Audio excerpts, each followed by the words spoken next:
Hey guys, how's it going? All right, guys. I just want to tell you the deal with my car. I got it fixed, got it done. It's working. I just want to tell you. Yesterday, I was at the laundromat doing laundry. Parked my car. Must have been there for maybe like an hour or something like that. Got back to my car, tried to start it, and my car wouldn't start. I was in there for an hour, so I was pretty sure when that happened. I was thinking maybe it could have been the battery, but I was pretty sure it wasn't the battery, since the battery was changed up. It was changed up a couple years ago, 2 years ago, and they should last at least 4 to 5 years. Anyway, regardless, I turned my lights on and I went out, checked out my headlights, see if they were bright or dim, and the headlights were pretty bright. So I was thinking it should have just cranked just a little bit. It should have just cranked just a little bit if the battery was low. But since the headlights were that bright, I was thinking maybe it's not the battery. It's probably not the battery. But regardless, I had this issue happen a couple of times during the last 2 months, and every time that it happened, I was able to get the car started. It might have, last time I think I tried to start at least 7 times. Every time it click, click, click, and then on the 7th try, I was able to get it started. But here's the thing about it, I pretty much nudged the terminal on the battery a little bit when I got it to start. I think that was the reason why it started. I'm not 100% sure, but regardless, I put the hood up, went and inspected the battery. Now there was some corrosion on it, like a lot of white stuff, a lot of bluish white stuff on it. I didn't clean it last time, me being a little bit lazy on that, but this time around I was like, all right, I got some Coke and I poured some Coke over the terminals.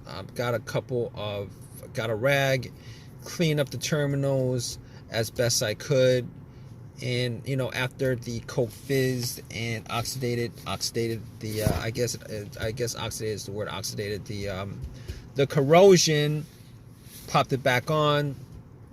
It wasn't very loose. It was loose enough. It wasn't very loose. Popped it on. Came back to my car, tried to start it, and it did not work at all. It did not turn on. But the thing about it is everything else in the car worked. The radio worked. The dash lights were good. Blow motor was good. Everything was working normally. The remote for the doors, security, alarm, whatever. Everything else worked. So at that point, I was pretty sure it wasn't the battery, but I wasn't 100% sure on it. So I actually went, got a booster pack, because I bought one from Walmart because of what happened last time with my car. I put the booster pack on the terminals, and the booster pack was at 100% when I put it on, and this would have at least cranked it up a little bit. I would have at least heard some movement, some sound from the engine. So basically, I put it on, tried to start it, and it didn't do anything. Had the same thing, heard a click, tried it again, heard a click. All right, so at that point, I knew that it wasn't the battery. I knew that it wasn't the alternator, because if it was the alternator, it would have started. It would start up, and then once I took the power pack off, it would have just died off. So at that point, I knew it wasn't the battery, it wasn't the alternator. So I was checking the negative cable on the battery, the ground wire that connects to the frame of the car, just to make sure that it was connected, secured, and tight, which it was. It was secure, it was connected, it was tight. And basically,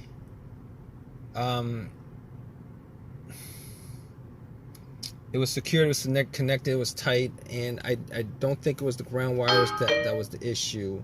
So at that point, I was thinking, okay, I was troubleshooting the whole entire thing. It wasn't any of those things. I was hoping it was at least one of those things, so that it would have been an easy fix. Now, so basically, there's still a couple of things that I thought might have caused it.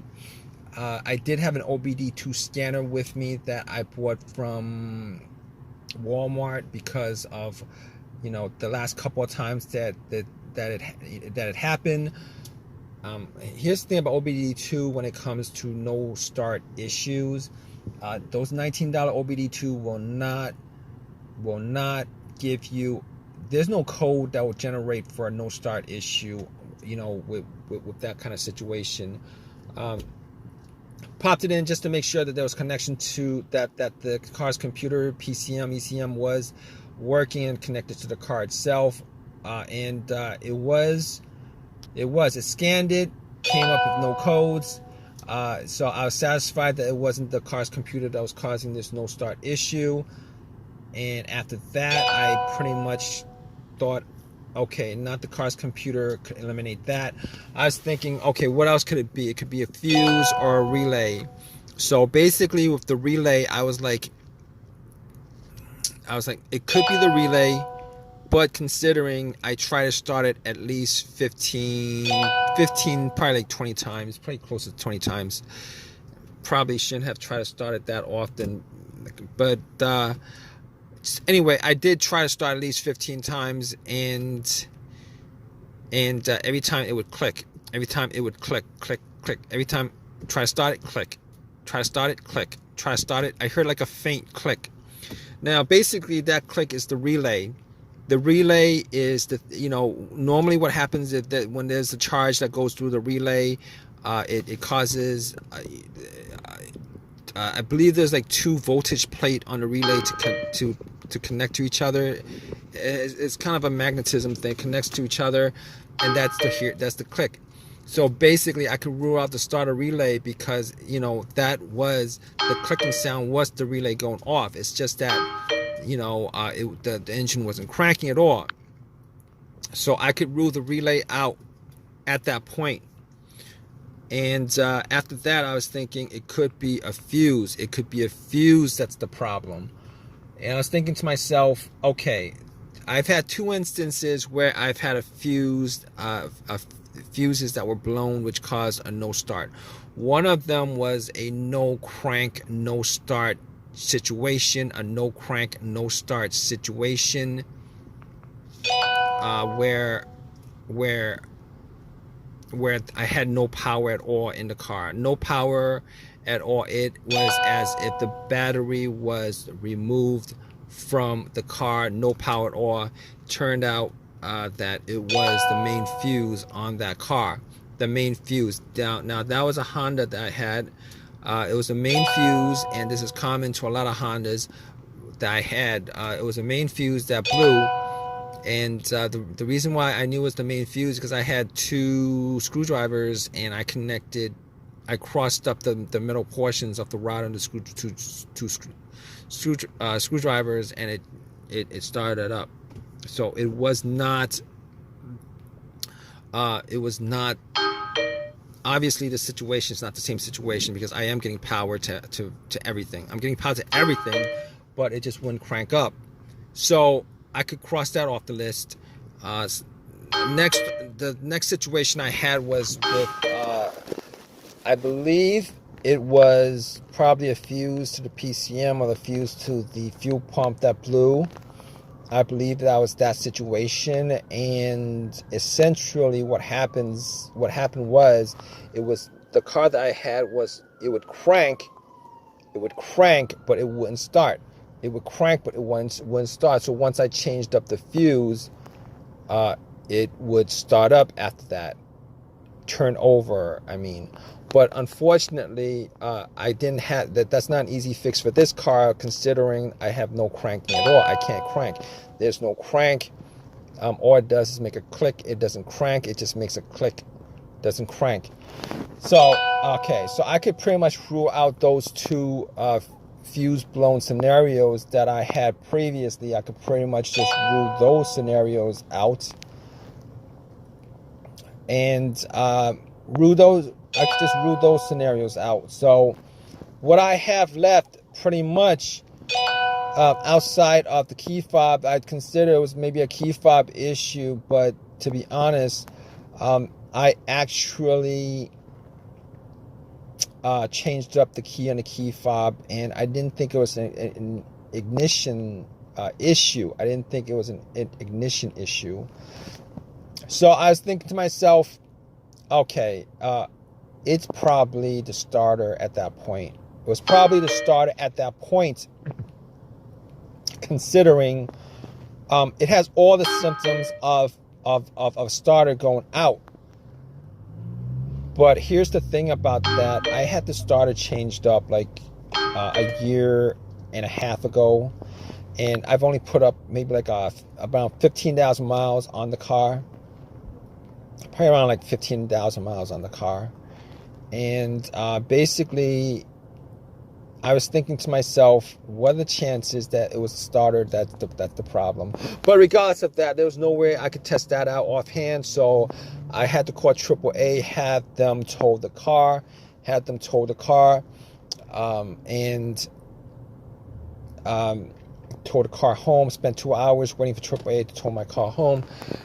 And when I got back, I actually checked out everything, went through everything twice. 3 times, went through everything, checked out the fuse, all the fuses with a fuse tester. None of the fuses were blown. As far as the relay was concerned, I actually used a bump test with a pin to the 2 sockets on the relay. Took out the relay, pretty much used a pin, and then connected just to see if the starter would bump or crank or anything like that. And it didn't bump, it didn't crank, none of that stuff. So at that point, I was pretty sure that it was probably the relay. No, I was sure that it was probably the starter that was the problem. So basically what I did was I ended up taking everything apart.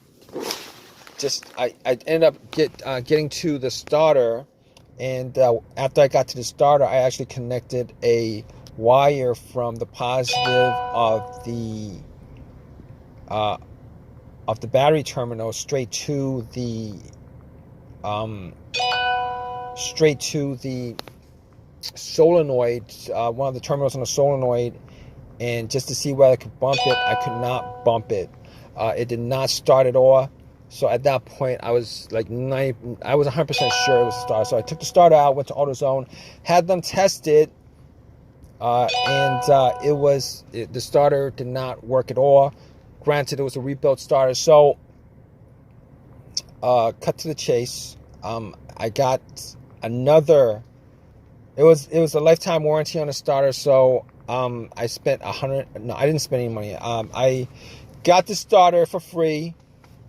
Popped it in to the car, and bam, it started right up, and I haven't had any issues ever since. My car is working.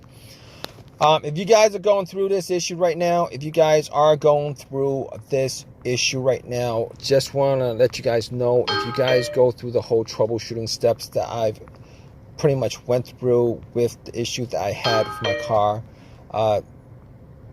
there's probably a 90% chance that you guys will be able to figure out what's causing your issue as far as your car issue or your car not starting. Now, here's the thing about it. I didn't, obviously, as far as the ignition is concerned, the key fob key was the most I ever did. But it actually, it was pretty much a good analysis, diagnosis of a no start issue. Try it out, guys. Hope this has helped you guys out. You guys have any comments at all on this, please leave a comment in the comment section. Please subscribe. Please give me a thumbs up. please leave a comment. I just said that. But anyway, regardless, hope this has helped you guys out. Take care.